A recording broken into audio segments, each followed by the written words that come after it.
भगवान की गोद में सिर। एक लड़की ने एक संत जी को बताया कि मेरे पिता बहुत बीमार हैं और अपने पलंग से उठ भी नहीं सकते।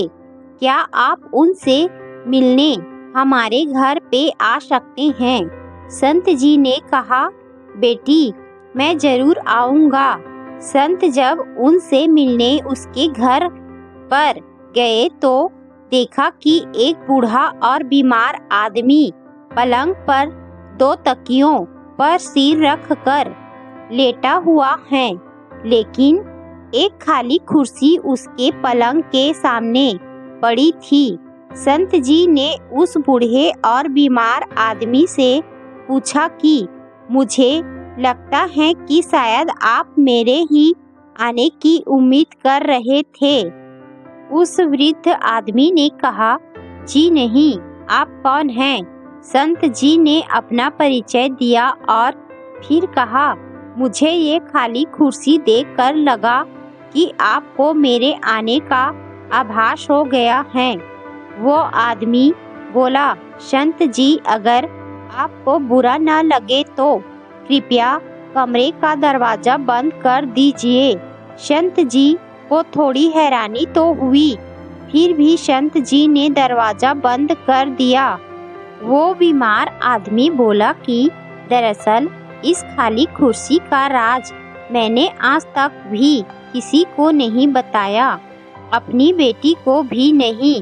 मैं अपने पूरे जीवन में ये जान नहीं सका कि प्रार्थना कैसे की जाती है, लेकिन मैं प्रत्येक दिन मंदिर जाता अवश्य था, लेकिन कुछ समझ नहीं आता था।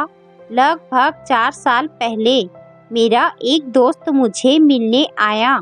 उसने मुझे बताया कि हर प्रार्थना भगवान से सीधे ही हो सकती है।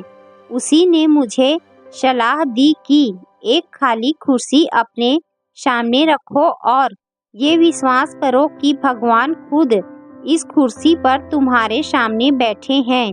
फिर भगवान से ठीक वैसी ही बातें करना शुरू करो जैसे कि अभी तुम मुझसे कर रहे हो। वो हमारी हर फरियाद सुनता है।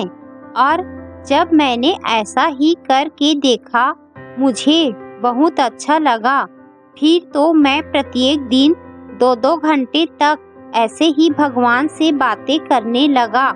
लेकिन मैं इस बात का विशेष ध्यान रखता था कि मेरी बेटी कभी मुझे ऐसा करते ना देख ले।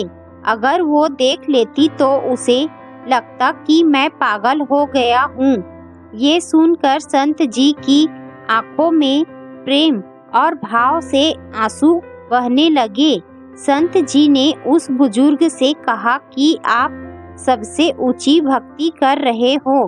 फिर उस बीमार आदमी के सिर पर हाथ रखा और कहा, अपनी सच्ची प्रेम भक्ति को जारी रखो।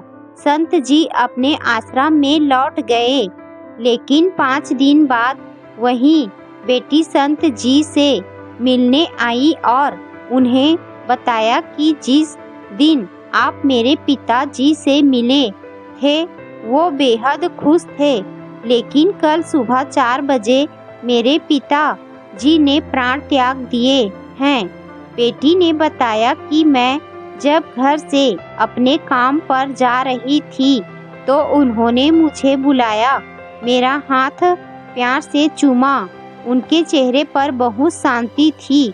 उनकी आंखें आंसुओं से भरी हुई थी, लेकिन वापिस लौटकर मैंने एक अजीब सी चीज भी देखी। वो ऐसी मुद्रा में अपने बिस्तर पर बैठे थे जैसे खाली कुर्सी पर उन्होंने किसी की गोद में अपना सिर झुका रखा हो, जबकि कुर्सी तो हमेशा की तरह खाली थी। संत जी, मेरे पिता जी ने खाली कुर्सी के आगे सिर क्यों झुका रखा था?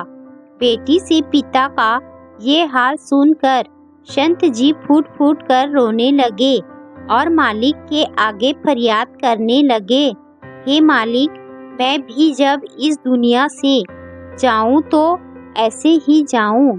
मुझ पर भी ऐसी ही कृपा करना। यदि हम भी इसी तरह अपने इष्ट देव की गोद में बैठकर यहाँ से जाना चाहते हैं तो प्रत्येक पल आप अपने इष्ट देव की उपस्थिति को हर जगह महसूस करेंगे। एक दिन हमारी अवस्था भी अवश्य बदलेगी।